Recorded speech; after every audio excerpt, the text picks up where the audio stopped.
Then it's a big pleasure welcoming Neil deGrasse Tyson to our studio. Hello. So nice to have you here. Hi, thank you. What do you think of the match and the game? No, I love it. I love the pageantry and the excitement and just the energy in all of these spaces. And there they are in this enclave, this soundproof enclave. And because we can't distract them, right? So they have to be as focused as possible. So this is my first time ever at such a. I've seen it on TV and things, and that you read about it, but to be here is particularly exciting for me. Yeah. You're known for making science popular, and look how popular chess is now, being here in New York. I think it also has some upside potential too. I mean, there are many people who know about chess but don't get excited about it yet, and so I think events like this held in New York City, that's got to work. We've got 50 million people in just a few miles of. Oh, I should use kilometers. We have 50, we have 50 million people within 10 or 20 kilometers of Manhattan, where we are right now. So that's the kind of thing that has to happen to make sure that the excitement spreads. What do you think about this intense battle between these two young guys? Yeah, this was, I was watching it, and every move I tingled, it's like, oh my gosh. And there was a moment there where there were three pieces bearing down on Magnus Carlsen, two of his rooks, and it was like, is he going to come out of this? I don't know. But they said, oh, he's the number one guy in the world. Why should I worry for him? Who am I to worry for him? I'm sure he's just fine. But of course, we'll see how this unfolds. You're talking about it, this event being in New York. What do you think it will do to the sport of chess? Well, I think where events take place matters. I think many American professional sports have understood this. So, for example, occasionally there's a National Football League game played in Europe, just to show people what that is, right? Because it's an unfamiliar game to them. Maybe it'll drum up some extra interest. So I always like it, even though neither of them are American. They're here, although most accents I hear, I think they're like Norwegian. Is that right? Most accents. Some of them, yeah. Would you have a special boat for everybody? The whole country here? The American boat, yeah. There are some more people from Norway, from the Norway chess tournament, who arrived today, actually. That's what I'm saying. Right. The boat just parked, docked right here. We're at South Street. But the biggest fans are home in Norway. They have sleepless nights. Yeah, they do. I just asked Judith. By the way, lately, since Magnus has been the head, every time I have Norwegian salmon, I think of him. It's a little bit of Norway on my plate. I would say, give it up for. Norway salmon is good. Yes, it is good. But I asked Judith, and we asked Karyakin before the game, is chess sport, art, or science? Yeah, so I think the fact that you want to ask that question means it's all three. And just because our words separate ideas doesn't mean the ideas have to be separated by words. So let it be the combination of sport, art, and science, and let us find a new word to describe all three of those at once. Do you have a suggestion of a new? No, I'll get back to you in the morning on that. I think anytime you ask, people have asked, is mathematics discovered or invented? Maybe it's a combination of both, and we don't have a word to describe that. I think that different people will express their chess talents more in one of those categories than another. And probably we all like to see chess raised to an art more than we would like to see it brought down to a science. I think art, and I'm saying that as a scientist, I think I've seen enough computers do their work, right? Programmed by brilliant people, but the human mind taken to its highest levels, that's where you get art. And so I think chess can be art if it's in the hands of the right person. Because these two guys are the first. There's the move, Judith? Let's go back to the sport part. Yeah. And bishop a6 was happened, so Sergei decided that he's taking the pawn immediately, and black decided to play b4. This was one of the alternatives we were discussing. So the main idea for black is really eventually to play bishop e7 back, and black Magnus can say that the a2 pawn is an extra pawn, but later on it will be not giving the chance to be able to actually take advantage of it because the b4 pawn it is blocking the 2 pawns at the same time. Of course, he'll have to prove it in the next few moves. Whether it's, in the next few moves, it can be 5 to 50. And what I was about to say, that this is the first World Championships between two players of the computer era. Yeah, but still we see that it is a game between two minds.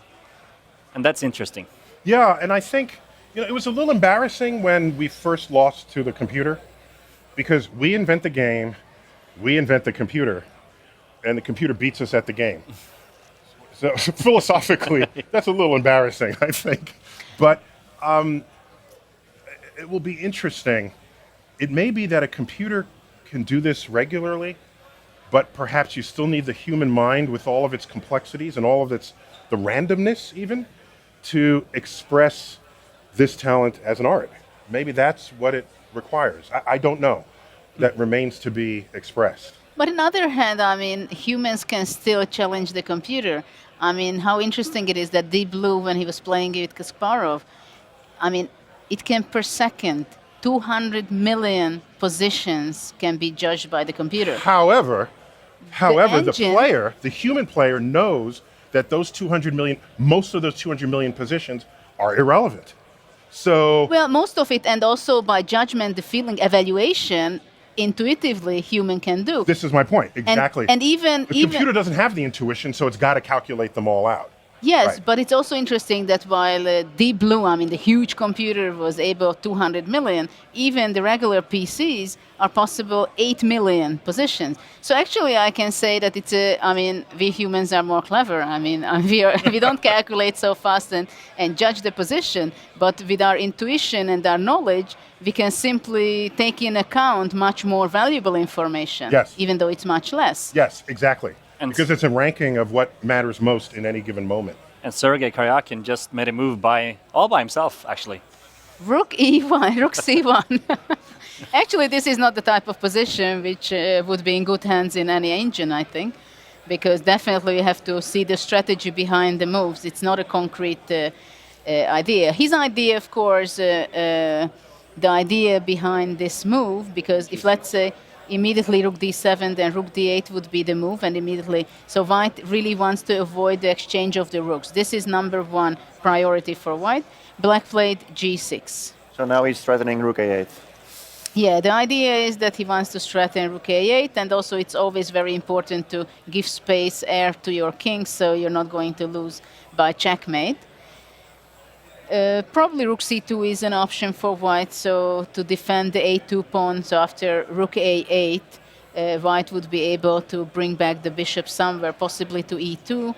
And the idea is for White in the long run to play possibly G3, King G2 to improve the position, possibly F4, King will go to F3. And then very slowly, it's more of pressuring Magnus. That's the main idea for White. And eventually, if there is a lot of impatience for Black and gets fed up with the game, then maybe he might be making some mistake. But objectively, the position should be a draw. But Neil, if you were a Karyakin hero, what would you do? I would say, let's go have a beer. You didn't ask, but I have to share with you.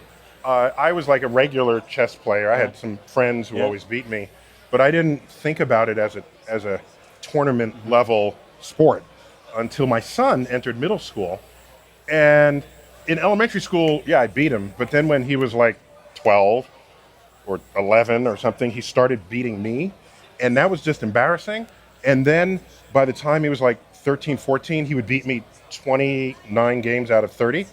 And it was like, whoa, okay. So then he started joining chess clubs. And then in tournaments, so we take him to the tournaments. Then you see this full room of people. And oh my gosh. And who gets to see that unless you are in it or you know someone, your kid or your friend who's in it. So I don't know, we need another way to, maybe that should be held in an open fields or something where people can see it in city squares rather than in ballrooms of hotels. So that infected me in a good way. Sorry, that I need a different word than infected. It affected me. Yeah. Yes, Yeah. instead of infected. Affected me in a good way, giving me the energy to seek out something such as this. Yeah. Well, I can give you one example of this. The first edition of the Bilbao tournament was something like 10 years ago. They played in the middle of the old city square. Okay. Just like here in a glass aquarium kind of thing, but outside. So a lot of tourists and local people were watching it on the square, and they were like, "What is this? Oh, this is chess," and they could listen to the commentary. And I thought it was an amazing experience. And they did it a couple of more tournaments. Okay, now we went inside again, but. But could that happen is with the in a World way. Championships now? That they move it outside in the town square?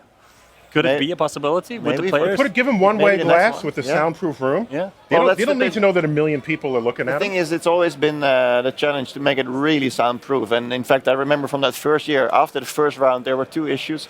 First, the player said it still smells like paint, so Oh. because it was very new, they just built it, the Spaniards. And secondly, they could actually hear the commentary during the game. That was not good. Oh. Okay. We got this move. Sergei played rook c2, which we were expecting, defending the a2 pawn. Now rook a8 happened, so these two moves were expected. And now the big question is where really Sergei wants to bring back his bishop. It's not making a big difference because in this position, it's Tempe's time is not so important. It's going to be more important how is he going to build up some pressure against black. So practically it's either bishop e2 or it's going to be bishop f1 and later possibly he can go to any other square. But also bishop c4 is something to think of. But maybe it's not necessarily the best move immediately as white would be eventually happy to go to the 7th rank.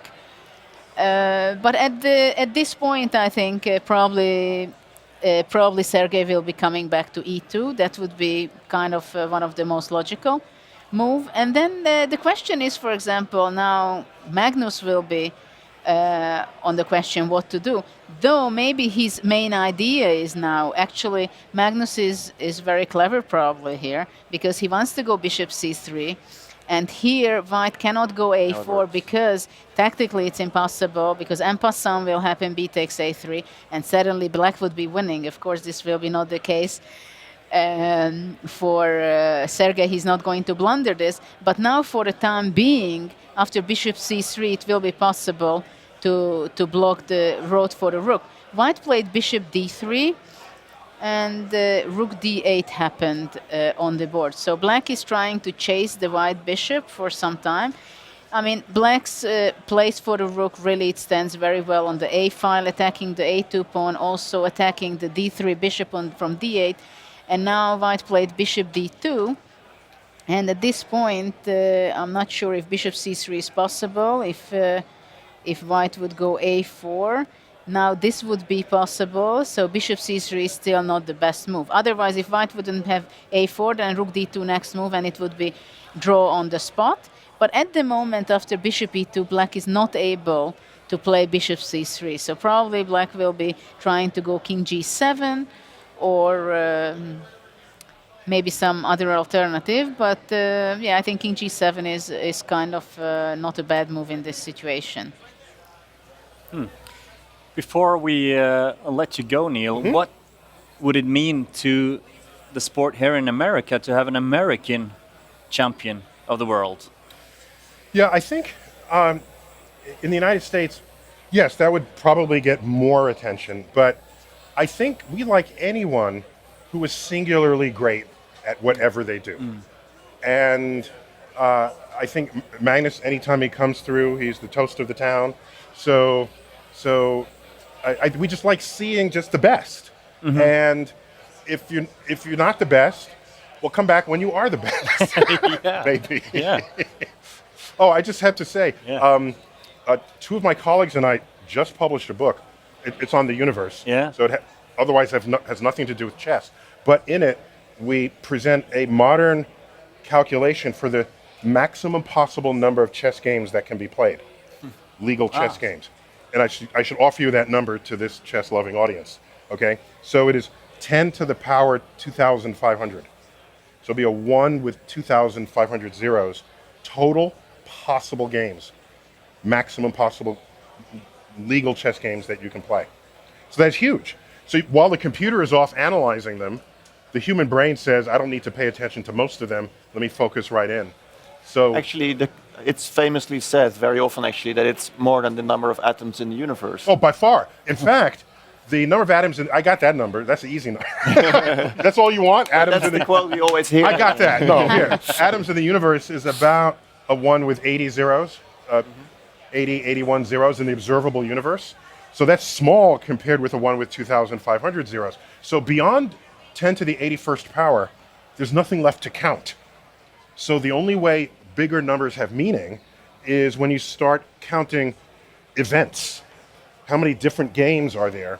Which is a different kind of thing to count than objects.